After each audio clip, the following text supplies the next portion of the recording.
Good morning, everyone. Hello from Rome. Today's poem to begin our new semester is John Keats's When I Have Fears That I May Cease to Be. When I have fears that I may cease to be, before my pen has gleaned its teeming brain, before high-piloted books and charactery hold like rich garners the full ripened grain, when I behold upon the night's starred face huge cloudy symbols of a high romance and think that I may never live to trace their shadows with the magic hand of chance. And when I feel, fair creature of an hour, that I shall never look upon thee more, never have relish in the fairy power of unreflecting love, then on the shore of the wide world I stand alone and think till love and fame to nothingness do sink.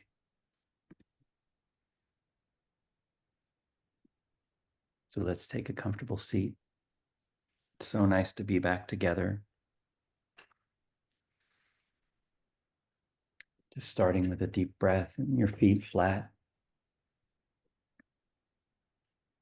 touching the earth where you are. Your hands facing up on your lap in that pose of receptivity. And then letting everything just soften and fall. Your shoulders,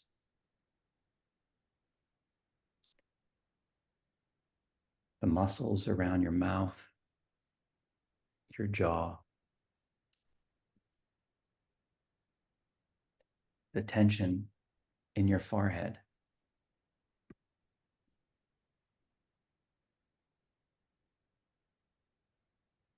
And in the back of your neck, just lengthening the neck by a millimeter, like we say, and straightening the back the same, keeping those shoulders soft and hanging.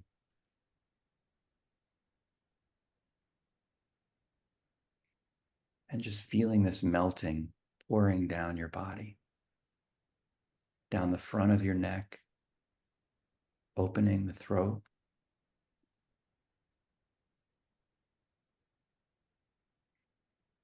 and into the chest, letting down the drawbridge, sending all the armored guards home. Just as an experiment, just being completely open to what comes.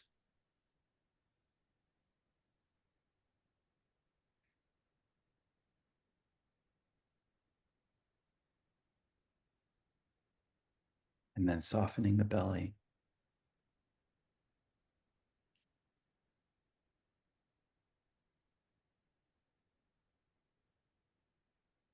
And once you're available for it, to just breathe in to 4 counts and take a little pause at the top.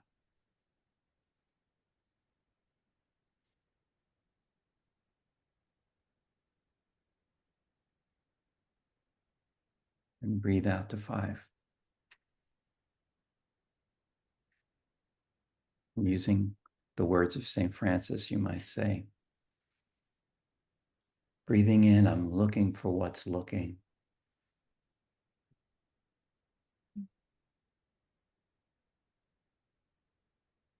And breathing in, breathing out, I'm what's looking out.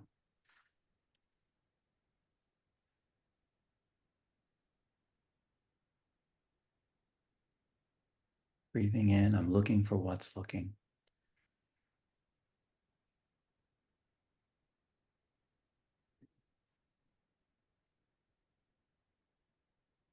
Breathing out, I'm what's looking out.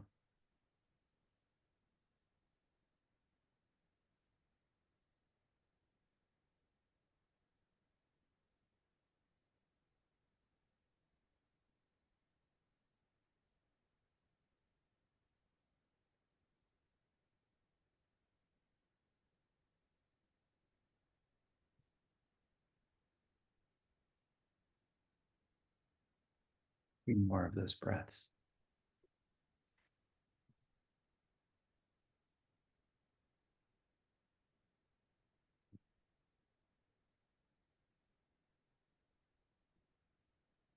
Feeling the walls expand, the ceiling rising away,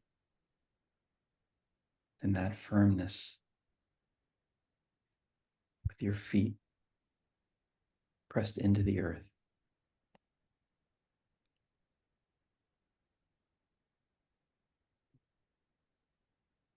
Breathing in, I'm looking for what's looking.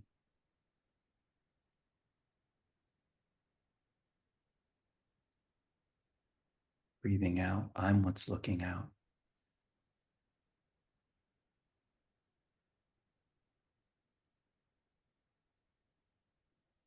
Till the apartment or the room or the house that you're sitting in becomes a cathedral.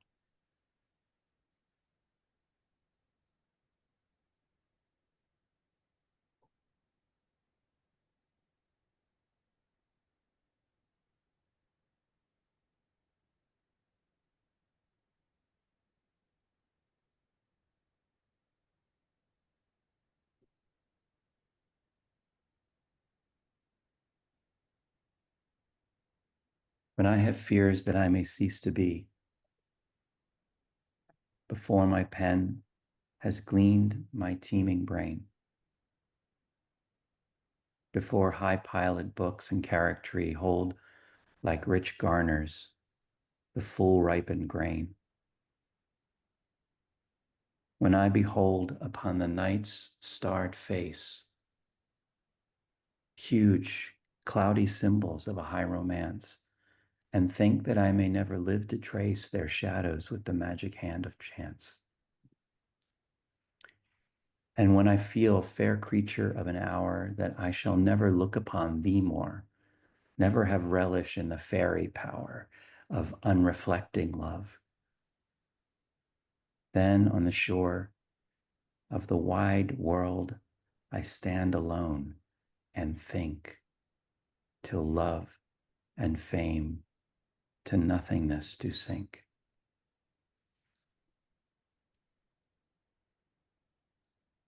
I often ask the question whether poems are X-rays or medicine.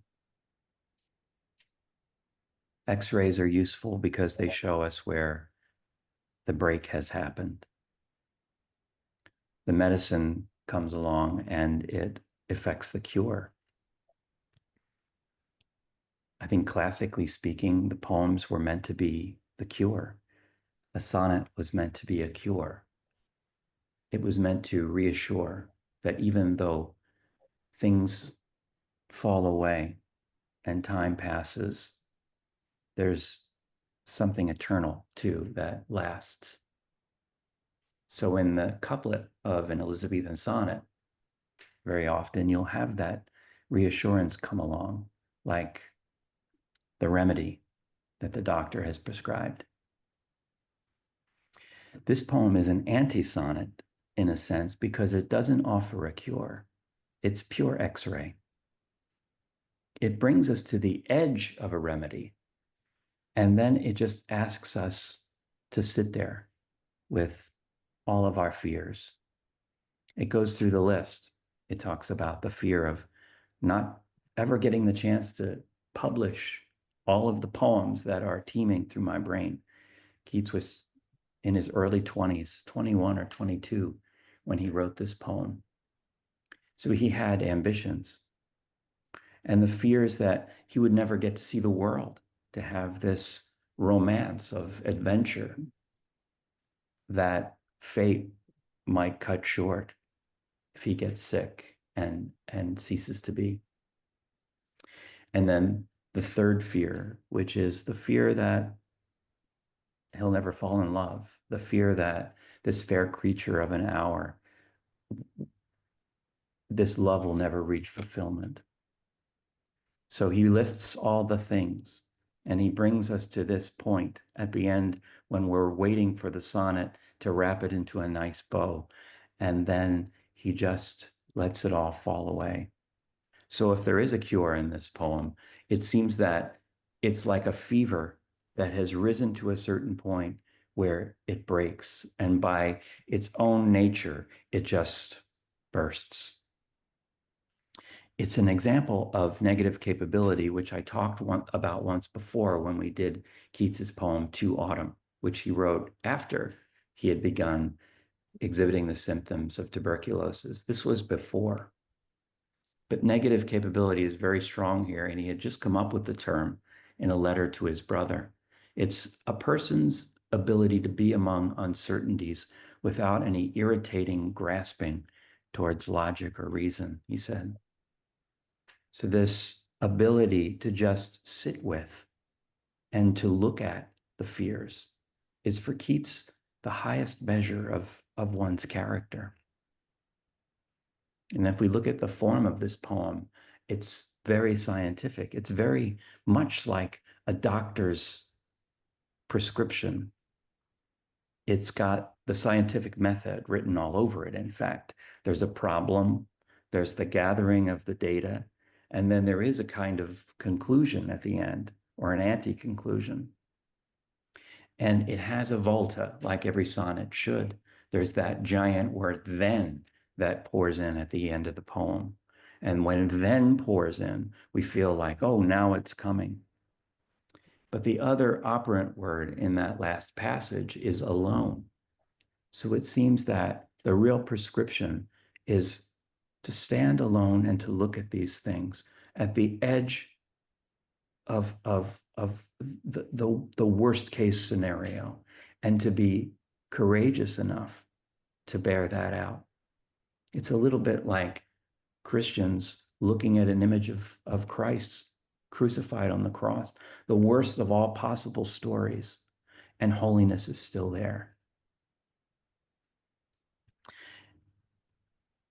It's a poem that I brought in today, of course, because it's connected to the place that I'm speaking to you from.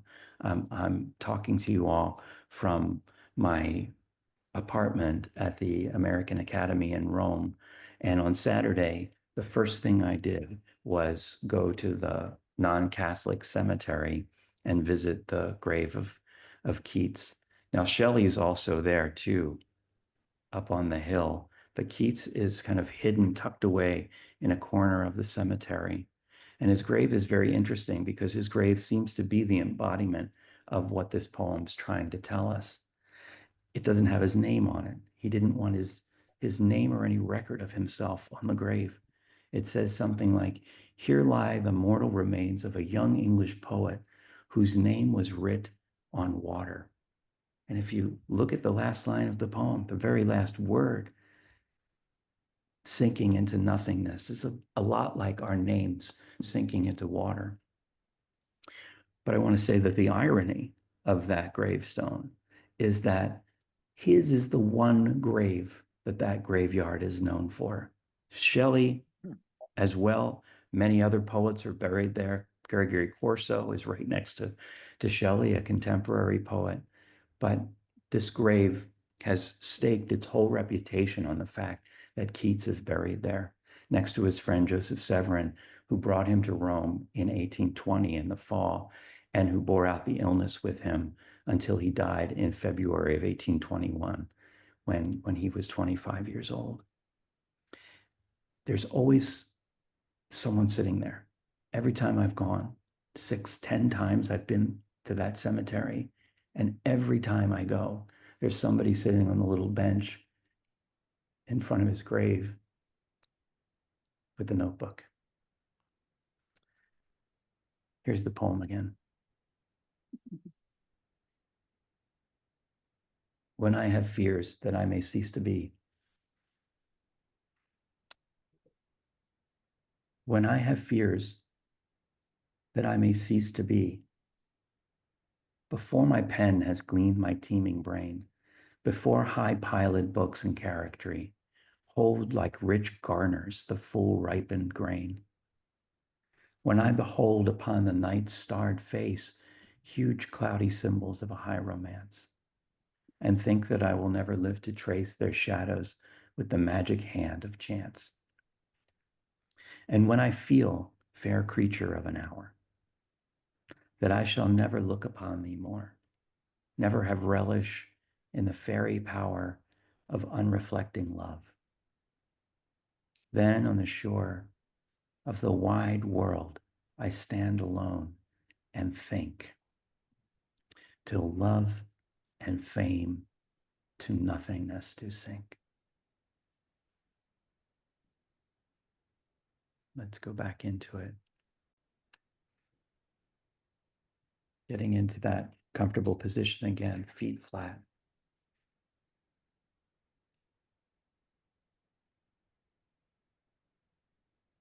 Hands turned up, receptive and open.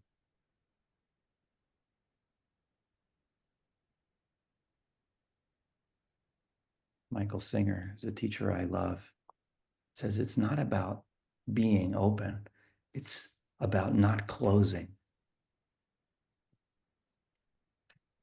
We feel ourselves opening suddenly when we attend the wedding, or we're at the funeral, or we see a child joyful on the street, and suddenly we just open. It's so natural. And his instruction is to just not close. Keeping that drawbridge open.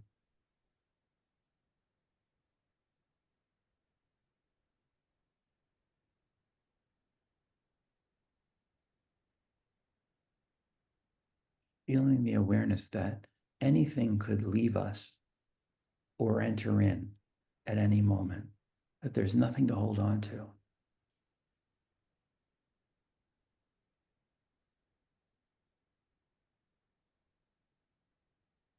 And then going through the whole process again of softening everything.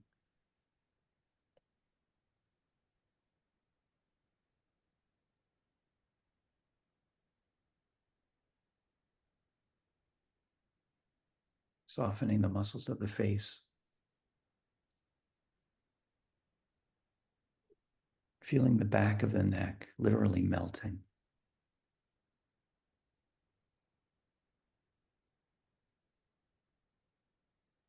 Letting down this curtain of armor that we put up in front of our throats and down to our chests.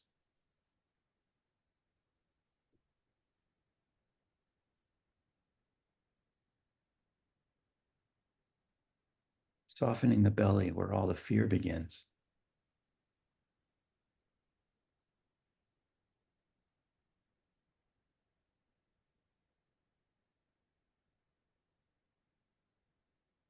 And looking for who's looking.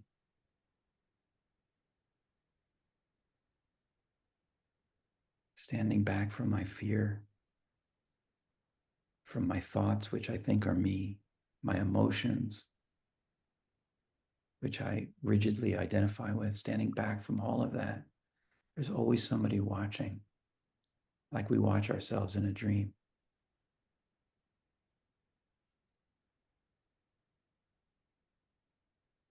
Breathing out, I'm the one who's looking.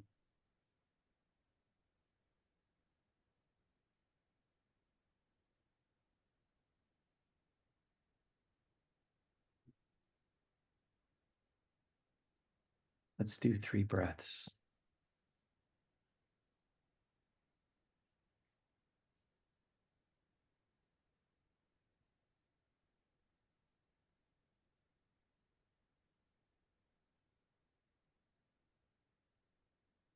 4 counts in, little pause at the top.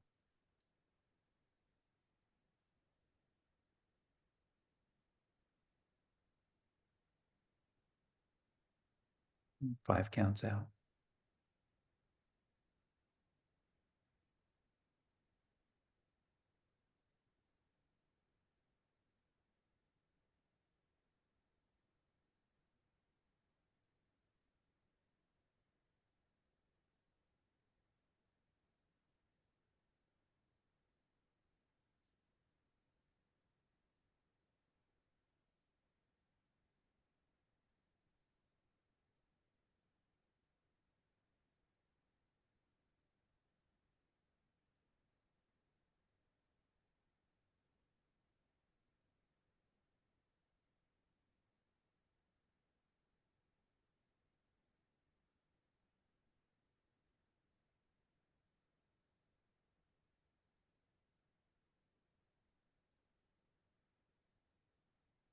Even now, I feel like I have to soften everything again.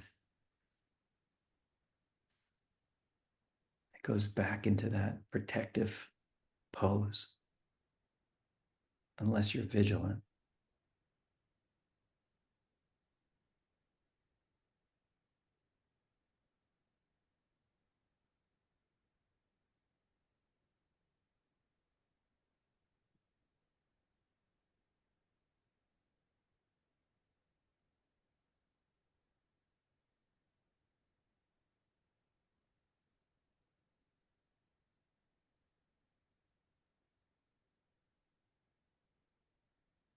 As we sit here in the last 10 minutes,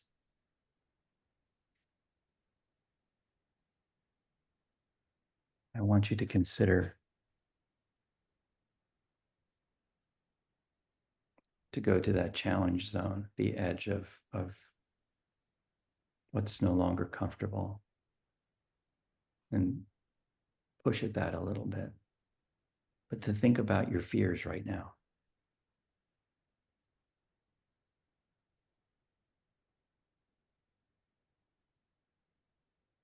I know so many of you, and I've had these conversations personally with people in this room where we have fears that we will fail,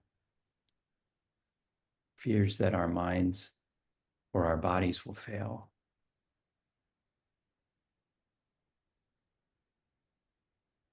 fears that our work will come to nothing, fears that our children or the people that we love will suffer.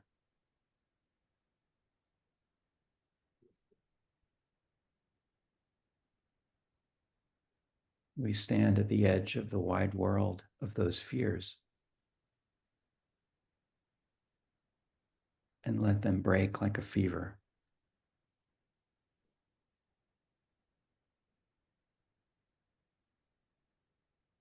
What this poem teaches me is that fear is really about power.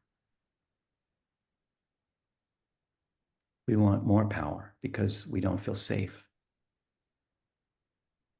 or we're afraid to lose the power that we have, the power of our bodies or the power of our minds or financial power.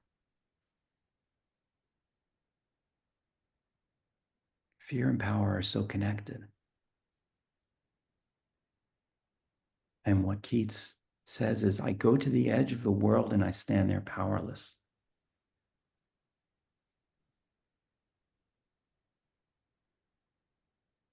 We think about the cemetery, it's like he gets everything back anyway.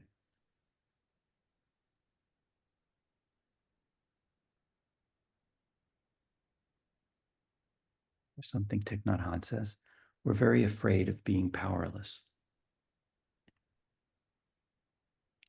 But we have the power to look deeply at our fears, and then fear can't control us.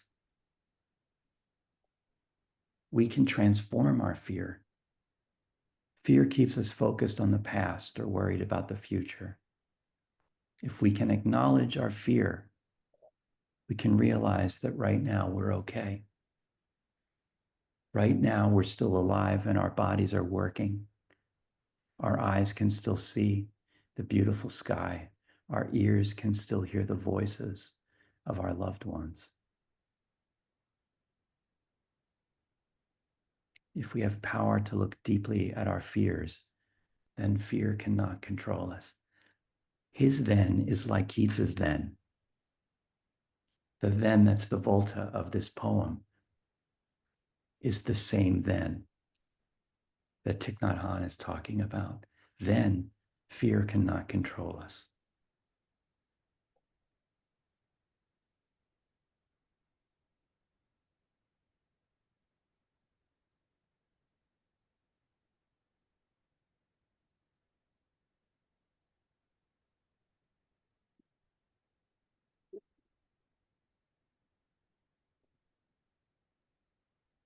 What is the power you think you need to be safe or that you're afraid of losing?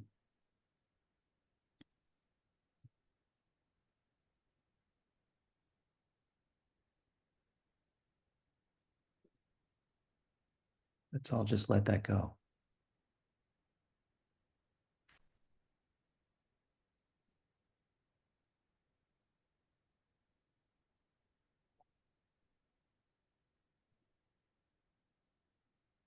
Just as an experiment, just for now, just for this half an hour.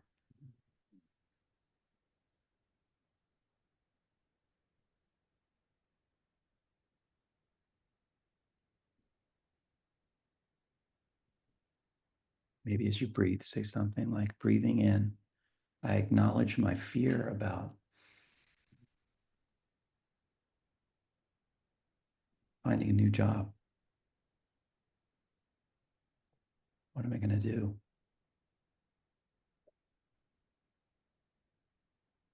Just for now, breathing out, I hold it in my embrace.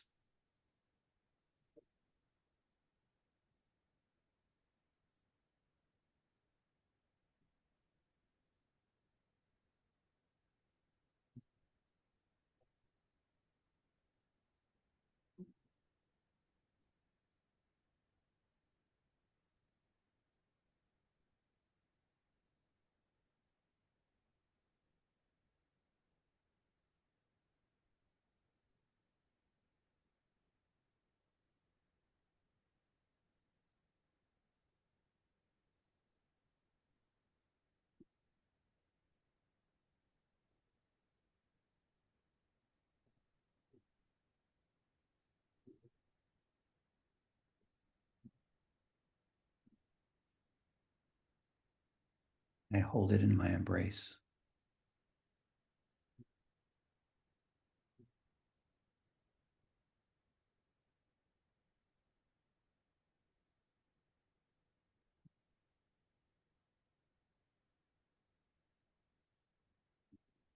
I hold it in my embrace.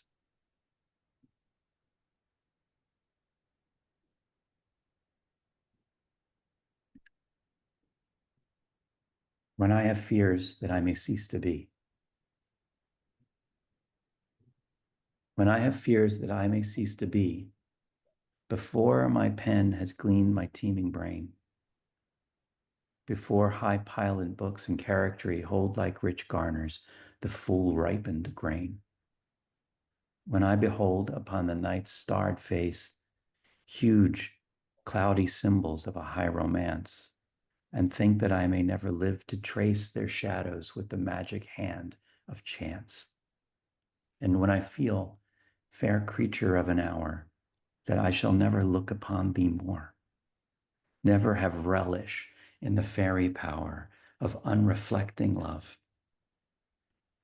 then on the shore of the wide world I stand alone and think, till love and fame to nothingness do sink.